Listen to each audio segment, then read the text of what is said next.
Le destin des Juifs est d'être en exil, car notre rôle est d'apprendre à toujours considérer notre lieu de résidence comme temporaire. Parce que notre vie dans ce monde est limitée. L'exil vient modifier notre nature à se laisser aller. L'exil donne à l'homme un sentiment d'insécurité qui pousse à se dépasser. C'est la fondation de toutes les fondations de votre édifice spirituel.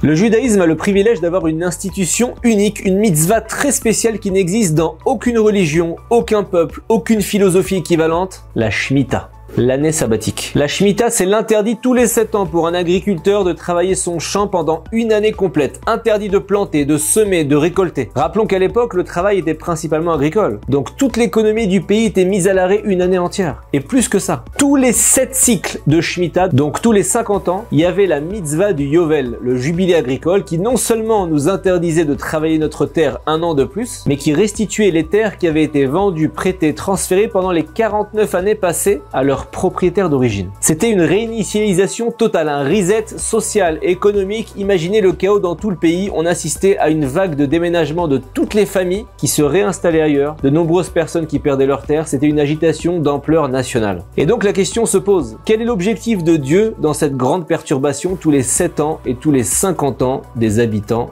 d'Israël? Dieu avait une intention très précise. La Torah nous dit Kili haaretz, ki gerim vetoshavim atem aimadi. Car la terre est à moi. Vous n'êtes que des voyageurs et des visiteurs chez moi. Hachem vient nous avertir. Vous n'êtes que des locataires domiciliés sur mes terres. Je veux que vous vous souveniez que pour toujours, vous êtes mes invités à moi dans ce monde. Et voilà que tous les 50 ans, Dieu nous donnait un exercice pratique national pour se remémorer ce verset de la Torah. Car oui, l'homme a tendance par nature à vite se considérer résident permanent et propriétaire du lieu où il habite. C'est comme si vous vous installiez dans un appartement en location, le propriétaire oublie de venir récupérer le loyer pendant 1 mois, 6 mois, 1 an, et en attendant vous placez de l'argent en banque, vous imaginez que c'est à vous, et lorsque le proprio vient vous rendre visite pour percevoir les années de loyer en retard, vous allez le jeter tellement vous ressentez être le propriétaire. Vous avez déjà oublié que vous êtes qu'un locataire. À l'époque, les gens intégraient ces leçons de foi en Dieu que nous offrait le commandement de la Shemitah. On étudiait et on vivait le principe que la terre appartient à Dieu, qu'il n'y a qu'un seul propriétaire. Mais au fil du temps, le peuple d'Israël s'est affaibli et le triste jour est arrivé lorsque Dieu nous a annoncé Ve'etrem ezrach bagoim, je vous disséminerai parmi les nations. Hachem nous envoie en exil en Babylone pour la première fois pour nous rappeler que ce monde ne nous appartient pas. Parce que depuis des décennies, on s'habituait comme ainsi dire à recevoir des demandes de paiement du loyer par le propriétaire et on les jetait à la poubelle. Nos sages enseignent que les 70 années d'exil à Babylone correspondent aux 70 années de Shemitah que les Juifs n'ont pas totalement respectées en Israël. La loi, ils l'ont respectée, mais ils n'ont pas intégré l'esprit de la loi. Et là, c'est en errant parmi les nations, en vivant comme des étrangers sur une terre qui ne nous appartenait pas que le peuple d'Israël a commencé à se remémorer cette vérité fondamentale que ce monde n'est pas le nôtre, qu'on est de passage pour une courte période avant notre départ vers le monde futur. Mais entre nous, même en exil, le danger de s'installer et de développer un sentiment d'appartenance existe. Même à Babylone, on a été contraint, au départ, on a été chassé. Un grand nombre de Juifs sont partis en Espagne et ils ont fini par être expulsés aussi. Ils sont partis en Italie, au Maroc, en Algérie, en Allemagne, ensuite en Pologne, en Russie. Dieu nous envoie une leçon à chaque fois. Ne vous installez pas, vous n'êtes que de passage sur terre. Le Rav Avigdor Miller nous enseigne une idée originale. Le destin des Juifs est d'être en exil. On a été créé pour l'exil car notre rôle est d'apprendre à toujours considérer notre lieu de résidence comme temporaire. Parce que notre vie dans ce monde est limitée. D'ailleurs, regardez l'histoire en ouvrant grand vos yeux et vos oreilles. Avant la Shoah, les nazis ont d'abord déporté, exilé nos frères et sœurs avant de les exterminer. Aujourd'hui, le Hezbollah, le Hamas appellent avant tout à l'expulsion des Juifs de leur terre. Tout le monde connaît le principe du judaïsme que les souffrances sont une expiation de nos fautes. Dans le Talmud, on parle de diverses sortes de souffrances qui peuvent être des capparotes, des expiations. Si quelqu'un souffre d'un mal de dents, alors il doit penser que c'est une bonne chose pour lui car ça peut expier son bavardage excessif, comme on a trop ouvert la bouche à des moments inopportuns. Alors on sera assis sur la chaise du dentiste qui nous dira ouvrez grand la bouche aussi. Alors que si on l'avait un peu plus fermé, on n'aurait pas eu besoin de l'ouvrir chez le dentiste. Si un homme perd de l'argent, c'est aussi positif. Il a peut-être pas assez donné d'argent, il gardait tout pour lui en pensant que son argent serait à l'abri à la banque, et voilà que cet argent s'est perdu. Et c'est pour lui une expiation de ses fautes, de son manque de générosité. Le grand Rabbi Yochanan tranche son avis dans le Talmud et enseigne Galut mechaperet alakol. L'exil expie tout. Si telle ou telle souffrance expie telle ou telle chose, par contre, l'exil, la galoute, c'est un remède pour toutes les formes de fautes et d'erreurs que l'homme commet. Mais en quoi l'exil est si remarquable, si méritoire au point de tout expier dans nos fautes? Très simple. La source de toutes les fautes, toutes nos fautes, c'est l'oubli de notre statut de visiteur dans ce monde. L'oubli que la vie terrestre terrestre est limité, l'oubli qu'on a beaucoup de choses à accomplir dans ce monde. L'exil vient modifier notre nature à se laisser aller. L'exil donne à l'homme un sentiment d'insécurité qui pousse à se dépasser. C'est la fondation de toutes les fondations de votre édifice spirituel. Quand on s'habitue à penser de cette façon, on acquiert un état d'esprit qui nous permet de réussir notre vie sur terre en étant plus productif. Le Chovot HaLevavot écrit que pour être un bon juif, il y a un exercice mental particulièrement recommandé. Consacrer quelques minutes par jour à méditer sur la fugacité de la vie. Car malheureusement, on ne reçoit aucun avis préalable à notre fin de vie ici-bas. C'est souvent très soudain, des gens quittent brusquement ce monde, certains dans leur sommeil, sans aucun avertissement. C'est pour ça que être prêt pour la fin de sa vie sur terre a un grand intérêt. Ça nous permet d'être toujours préparé au voyage, de constamment réfléchir à ce qu'on peut emporter avec nous. Un homme qui est prêt à partir et vérifie toujours combien d'argent liquide, entre guillemets, de mitzvot, de bonnes actions, de bons traits de caractère il a sous la main comme provision pour son périple. Peut-être que vous allez vivre 120 ans, mais peut-être pas.